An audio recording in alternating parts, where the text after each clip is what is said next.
We are live. Welcome to another Win Daily Sports NBA show. I'm your host, Ghost, with JJ taking over some duties over at the station today. But I am joined by none other than Adam. Adam, how you doing today, bro? I'm good. We may not have the countdown today like we normally do because this is kind of new for us. But hey, we still know how to talk NBA, and that's really what truly matters. That's it. I was you obviously you had the luxury there of seeing me struggle behind the scenes in backstage trying to see where the countdown button is, and I was like, you know what? Why even make them wait 30 more seconds? Let's just go live. So Let's just do it. we will dive right into it. And this slate is interesting to say the least. We see the amount of questionable tags that are up top. LeBron James obviously having his game suspension as well. Kawhi remains out likely for the rest of the year there too. What are we doing with the top of this pricing grid here, bro? Like with Luka, Jokic, and AD all questionable. AD might have a little Paul Pierce action, might be a little MJ action. We don't know which side of the illness that he's leaning to right now, but what are we doing with the top of this pricing grid before we dive into each game individually? So let's just talk the safest route, and the safest route is to assume Luka Doncic does not play. Nikola Jokic does not play because the Blazers are 6.5 point favorites. So right off the top, that tells me Vegas doesn't think Jokic is playing, and Vegas knows more than I do. So the good news is we will get Anthony Davis news before the last two games log. So you can put him in the utility spot. You can have some wiggle room. But let's say AD sits too. He's sick, whatever. They're not going to run him into the ground. The Lakers have bigger aspirations than a November game in Madison Square Garden. You kind of just have to lock in Russell Westbrook at the top of the pricing grid, do you not? 35% usage rate, 1.48 fantasy points per minute without Davis and LeBron on the floor. I mean, putrid perimeter defense for the Knicks. I'd be hard pressed to avoid him given the question marks surrounding the other high end guys. Yeah, you almost have to lock him in at that point. If we get news that Anthony Davis is actually ruled out before 7:30, which knowing the Lakers, they'll let us know by At 7:35. 5 p.m. tomorrow or something. Should be a rough estimate timeline for the Lakers to give us news. But if we do end up getting lucky with Anthony Davis actually being ruled out before tip off, then yes, absolutely, you have to play Russell Westbrook. I know in our article today that the two of us published together with the roundtable, if you guys have not had the chance to go and read that, please do so. While we do always talk about individual plays, the most important aspect of a smaller NBA slate is strategy and how you are deferring yourself from the field, right? So those are some of the questions that we address the most in the article, along with our favorite individual fades. And I know that both you and I actually said the same player when it came to the top of the pricing grid, which one is likely to not be in our main lineup or which one we will be underweight on compared to the field in a 150 max, or in this case, running multiple lineups. And what we mean by underweight on the field is that if Russell Westbrook came in 15 to 20% rostered tonight, Adam and I would likely be around 7.5 to 10%. So it's not like we're completely avoiding him, but we would have been under what his rostership would have been for the entire contest that we were in, right? So this kind of changes things. And when Absolutely. I say kind of, I'm being nice. It drastically changes things. So if Anthony Davis does play, I still think that I will be staying status quo. And I'll let others flock to Russell Westbrook. Anthony Davis does have the best matchup on the court tonight. And if he's playing, then let's hope that he's either going to be not ill or that he's wearing a diaper. I don't care what he has to do, but all I know is that he's got to stay on the court and he's got to give us a full 36, which he should be able to do against the Knicks, right? So what I do find interesting, yeah, go ahead. It makes it interesting because we have Davis who got sick and left the game within 7 minutes of court time within the past 2-3 weeks. So I kind of lean towards if he's active, he's not going to be rostered to the extent that he should be because people are going to be frightened, and I don't really blame them. If you played NBA DFS for any amount of time, you're familiar with the scooping the money into the fire gif with Anthony Davis, and I get it. But man, like the matchup's so good. If he's active, I'll probably lean into it and just continue to roster Davis and hope he doesn't, need to leave the court. Absolutely. And that was going to be my next point, is that the edge becomes you can't even quantify how big of an edge it is to be able to play Anthony Davis tonight should he be ruled in, exactly for that. Because the fact that he does have an illness tag, it's not an injury tag, it's nothing like we've seen before other than that last game, which, like you said, he left 6 to 7 minutes into that one, and that's all people are going to remember. Yep. Right. But I'm pretty sure everyone, I know both you and I have been sick before. I'm pretty sure you're actually under the weather as we speak. And I'm pretty sure everyone in this chat has gotten sick at one point in their life. You have good days and you have bad days. That one happened to be a bad day. This one can just be a normal common cold for Anthony Davis, right? So to me, to be able to take a shot on AD would be my number one priority when trying to get different compared to the field. Yeah. Do you absolutely have to do it? No. You can still go with Russell Westbrook. It's still a smash play. But what I will do is lean towards Anthony Davis with the majority of the field flocking towards Russell Westbrook. So just to go in game by game, when we start off with a tilt that is a wide margin, to say the least, between a championship contender in Miami and a first overall pick for next year's draft contender in the Detroit Pistons. Are you getting any exposure to this game at all? We know that both sides have a ton of injuries. Obviously, Isaiah Stewart is now serving game 1 of 2 in his suspension for the altercation with LeBron James the other night. We got Bam Adebayo that's questionable. We did have a couple other players that popped up as questionable, then removed from the injury report as well. Are you getting any exposure to this game? Is it mostly from value, or are you avoiding it altogether? So I think it is going to be mostly from value, although I will say I just want to pull the spread up because it's been jumping back and forth all day. It's been as high as 11. It went down to 9.5. It's completely off the board on DK. So I don't know if they're I don't know if they're kind of expecting some news here, maybe before we get off. But that game is off the board. So that's kind of a red flag for me that something's coming down the pipe. Something's coming down the pipe. Red flag. Yeah, that is that's a huge red flag. As we sit right now, I'm kind of leaning just towards the value guys from the Detroit side. If everybody's active for the Heat, they all kind of bite into each other a little bit. And even if it's a 9-point spread, it's still the biggest spread on the board. It's still the most danger of blowing out. We don't like to predict that, sure. But do I really want to pay $9,700 for Jimmy Butler if everyone's active and he's got the possibility of not seeing the floor in the fourth? Probably not. I mean, I'd rather just go with the cheaper guys and be able to fill in my lineup with the more expensive guys in probably better spots. The Clippers, the Mavericks, things like that, where I feel a little bit better about guaranteeing that fourth quarter run. Absolutely. And this is pretty much what I was alluding to in Discord also when it came to the, I guess I'll call it the top of the pricing grid, although he really is not that expensive. If you are playing Cade Cunningham today at 7,400, that's where I said that you need to play Jimmy Butler. Because if Cade is going off again here for Detroit and he's playing 36 to 38 minutes, it's likely because it's a tight game, right? So keep in mind that he did have a serious ankle injury in the offseason, first overall pick. Detroit's not going to make him go out there and play 38 minutes when they're down by 30 to the Miami Heat, right? So that's where things become interesting. If you are played Cunningham, I think you do have to play Butler and hope that this one somehow, some way stays close. All the way, I don't know how it does, to be honest with you, but if not, I think there's a ton of value here to be had on the Detroit side.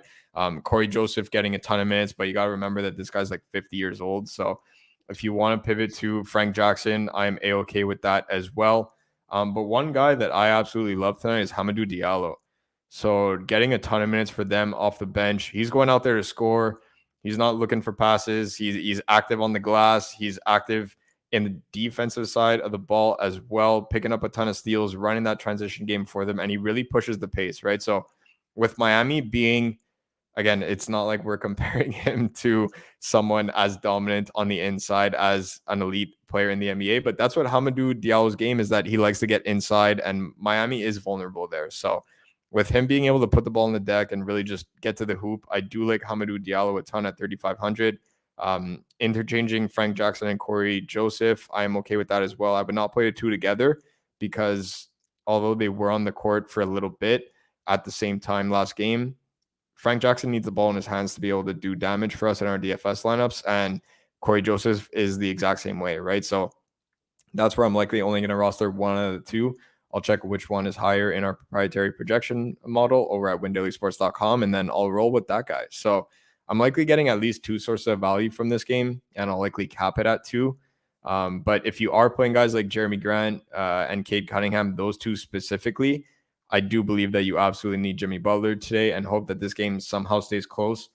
For me, it's just not the route that I'm taking. Largest spread on the board and also the lowest total. Worst game environment out of the four based on my model there. So I'm staying far away from the top of the pricing grid here. But if you are played Cunningham, I do think that you need Butler. Outside of that, I just got a notification that Bam Adebayo is active today. So if anybody can confirm that while we are live on air, that would be great. But I'm pretty sure I just saw Bam Adebayo active. So this one can get ugly real quick. No real Miami players interest me all that much outside of that Butler Cunningham combination. Moving on to the Knicks and Lakers at Madison Square Garden. Today we have Anthony Davis questionable. That is, we did touch on that one a little bit. It's huge, right? Everyone knows that. Russell Westbrook likely to see a significant jump, not only in production, but also in rostership as well. So being able to get one of those two guys in my lineup tonight is an absolute priority for me. Are you taking the same route, or are you possibly not even playing a Lakers stud at all?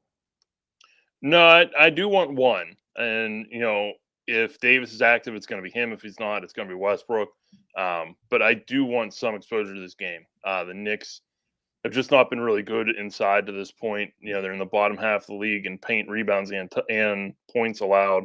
Davis is top 5 in paint touches.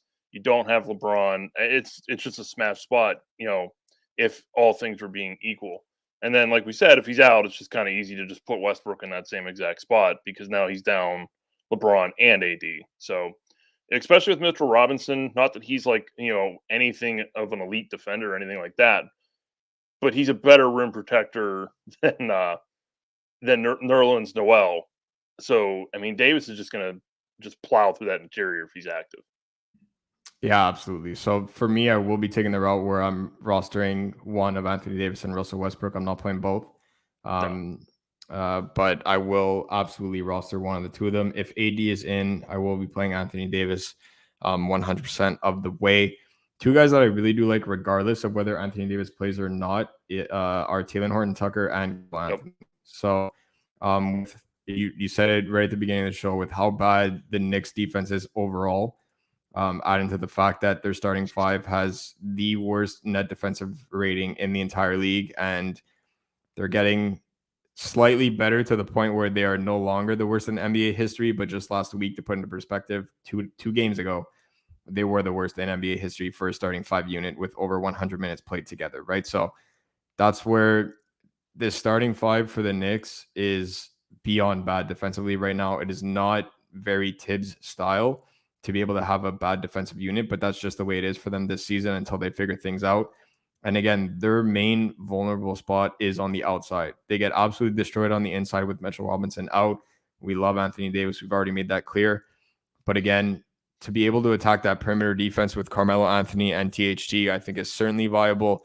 Melo, of course, if you guys want a little narrative, Melo making his return to Madison Square Garden, former New York Knick as well. I really do like Carmelo Anthony there at 5,400, whether Anthony Davis plays or not, because the Lakers are not, I don't want to say likely, they will go small tonight, right? You're going to see AD a ton at the 5. Guys like DeAndre Jordan, Dwight Howard, they'll still get a bit of playing time, but you're going to see a ton of Anthony Davis at the 5 there, THT on the court alongside Carmelo Anthony with Russell Westbrook, etc. So being able to get these guys some shots and in a game where they're going to have to score on a ton of possessions, I really do like those two in particular. Is there anyone else that stands out to you more from a value standpoint in this game?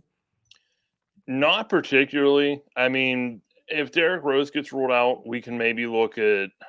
I know some people were kind of leaning towards Kemba in the chat. I'm not sure I want to take that route. I mean, Alec Burks is there. He kind of fills out a roster spot if you need it, because I know shooting guard is pretty bad today. So if you want to take there, that's fine. Noel's been kind of popping up in ownership. I'm completely out on that if Anthony Davis plays. I want nothing to do with that. Davis is top 10 in free throws attempted. Noel has had 5 fouls his past 2 games. He's not going to see the court enough to pay off 4,200. I don't think. It's just Absolutely.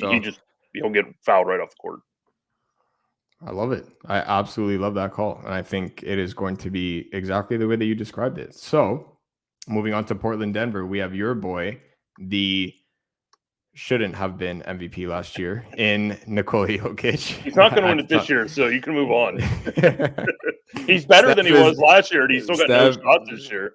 Man, to see that PR rating break records better than Wilt, better than MJ, like it's just he actually might have a shot. But if Steph doesn't win this season, I'm gonna be very, very upset with the amount of futures I don't even want to say double down. And last season I was like quintupling down on Steph Curry. And you hit a point where you're just gonna go down with the ship no matter what.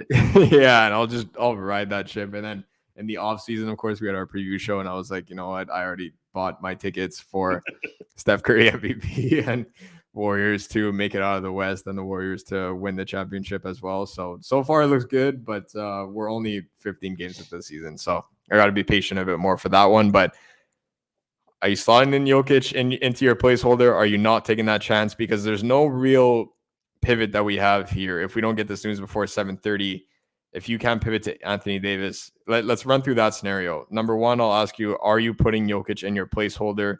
And then obviously you're going to play him or not, depending on if he's actually active or not once you get that news.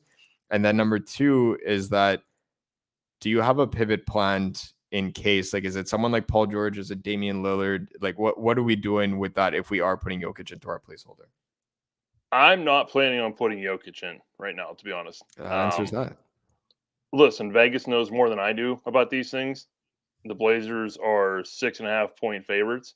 They would not be that high a favorite if Jokic was expected to play, right? I mean, I think we can agree on that. So I'm out on Jokic tonight. Realistically, if you play him, and pretty much the only logical pivot at that point, and it's not a bad one, is Paul George. He's the only one kind of in that price range out of these last 2 games. Because you look and you see Luka said he might try and play. I'm not sure that's where I want to go on a still kind of not fully 100% knee and ankle. And it's not like Luka has been exactly himself quite yet anyways. So it's really Paul George or nothing if you go Jokic. So you have to be kind of settled into that. If you play Jokic, you have to put him in utility. You can't put him at center. You just can't do it. You have to leave yourself an escape hatch. Absolutely. And we do have Derrick Rose now out for the New York Knicks as well. So I already mentioned this in Discord, but for those of you that haven't been in and you just made it to the live show, first of all, we appreciate you. Thank you for tuning in. Make sure you guys smash that like button, please. Definitely helps us out and definitely helps out Adam and I as well. So make sure you smash that like button. And with Derrick Rose out now, my interest was already high in Alec Burks, and now it's a lot higher. Yeah, I will just mention that at a very thin shooting guard position, I do like Alec Burks a ton tonight. Yeah, I can get behind that 100%. I will say that. So coming back to this Joker scenario here, man, it's really tough because if he plays, you're likely getting him at, I don't want to say a 10th of the rostership, like it wouldn't be to that point, but you're likely getting him more, if not at least half of the rostership of what he should be on a slate like this, because people are going to decide between Anthony Davis and him. And I agree with you, and I think it's going to reflect that closer to locks. We're still a little bit over an hour out. Right now, he's projected to be one of the highest known players on the slate, which really surprises me. I do not quite understand that. Like, if he was just questionable and hadn't missed a couple games, I'd understand it a little bit more, right? But when a player misses multiple games, until he's listed as like probable or they say he's definitely going to play, I lean towards he's going to stay out until they give me a reason to believe otherwise. And Denver's not done that yet. Right. And the thing that you brought up that was a great point was that the Blazers are favored by 6.5 in this game. But just to add to that point, the most important factor to me is not only that they're favored by 6.5, it's that the line opened up at 4.5. Did it? I didn't catch that. The line opened at 4.5, and it's already moved 4 times, a half point each time. You Like can't for tell Vegas me, to move a line, yeah. like for Vegas to move a line 4 times. No, the increments are relevant, but for part one of this example, for Vegas to move a line 4 times, there is a lot of heat coming in on this Portland team. Like Vegas has a lot to lose on this Portland team right now. And then put into the fact that it's now 2 whole points, that's a lot in NBA. 2 points is massive. So I mean, I they're the really, second biggest favorite money line on the slate. yeah, Like right behind Miami. Right, they're minus 265. It's no joke, man. I can't imagine Jokic is playing. And it has nothing to do with home court because Portland is No, absolutely not. I told Brian I would be nice. Portland has been average at home. I'll leave it at that, Brian. I really hope you appreciated that. I'll be nice. And Portland They've been average at home. Portland is very below average in defensive rating, especially over the past couple weeks. So there's no way that they're favored by this with Jokic in the lineup. He says if Joker's playing, they become 10-point. Oh, okay. I was being nice, and he throws that at us. Okay. All right. Message received there, Brian. I hear what you're saying. Look, right now, I have a very hard time not playing Nikola Jokic. I'm just going to come out and say that. I have a very hard time not putting him in my placeholder because of the upside that it offers. That being said, I'm only going to do that in 1 out of 3. Yeah, I do have a plan to be able to pivot.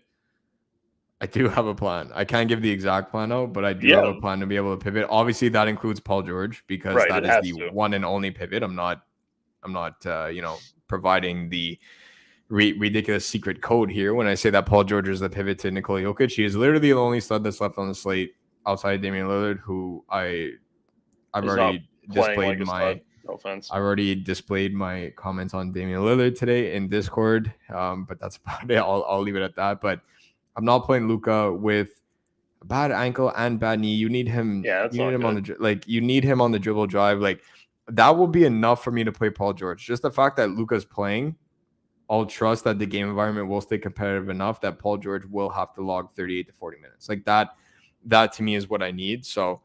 Either way, I'm going to have to play Paul George, but I would really like it if Luka plays. That way, the Paul George play becomes that much better when pivoting off of Joker. What would you do in the case that Joker is ruled out? Are you touching this Denver-Portland game at all? Are you staying away from it? What are we doing here? Considering that a good 4, like I would say at least 3 to 4, if I'm being on the conservative side, at least 3 to 4 of our spots are going to be locked up with those 2 games. When we're talking about guys like Corey Joseph and Diallo, whether you played Cunningham or not, whether you played Butler or not, that's up to you guys, right? So like we'll say at least, let's say 1 out of those 4 should be in your lineups. Mostly, I think I'm safe to assume that we're gonna have a ton of action in the Lakers and Knicks game as well. We're not gonna have that many places to be able to pivot to here. Like, what are we doing with this game if Joker ends up getting ruled out? So I think the primary targets are really just Will Barton, Monte Morris on the Denver side. Because I'm sorry, 6,700 for Aaron Gordon is disgusting. It's absurd. I will not do it. And I know somebody might come back with, well, he scored 50 DK 2 games ago. You're right, he did. He put up 28 points. He shot 10 for 12. You want to bet on he's doing that again? You can be my guest. It'll take him a week to do that. It's not going to be me. And he also especially shot not against Robert Covington. Right. Especially not against Robert Covington. 7 of 9 from the free throw line. Again, he's not getting to the line 9 times again. It's not happening. So 6,700 is not even in question in play. Gotta go up to Barton at that point. Yeah, you just go up to Barton, who has a much higher ceiling.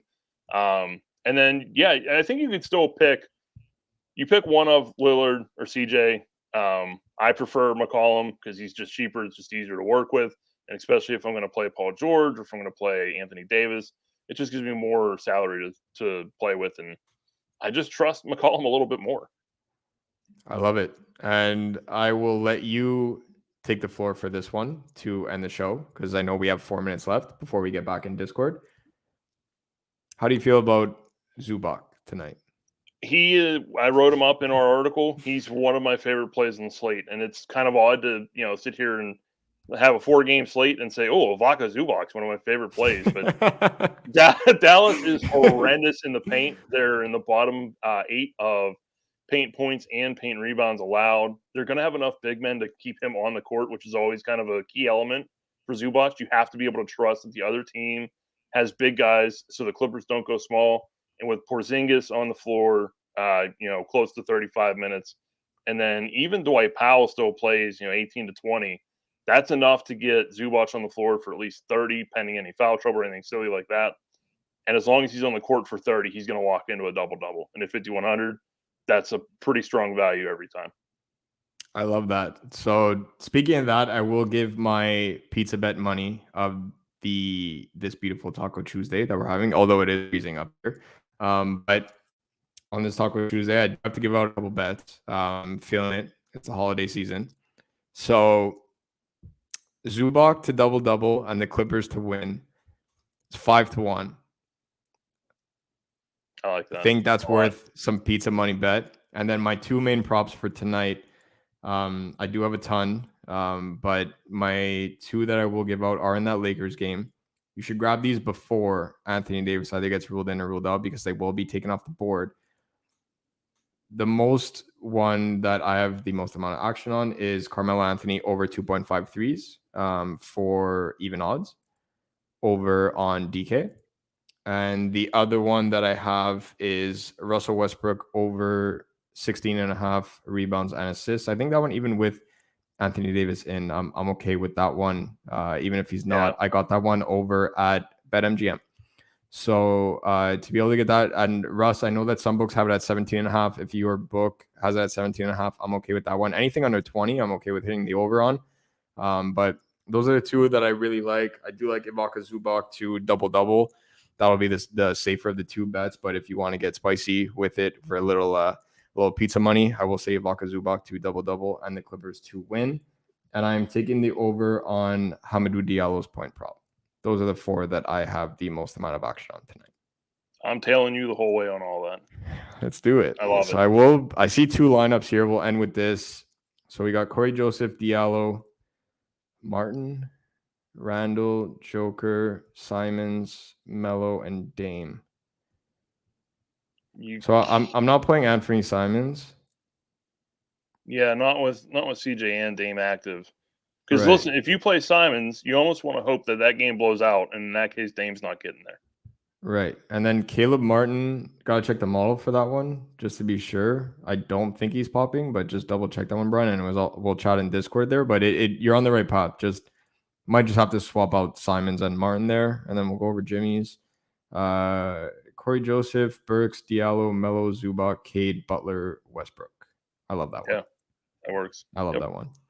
Absolutely. All right, guys. Thank you all for tuning in. Please make sure that you absolutely smash that like button. It is good for everybody. So I would greatly appreciate if you do it. We will see you tomorrow, and we'll also see you in Discord in about 5 minutes. Thanks, guys.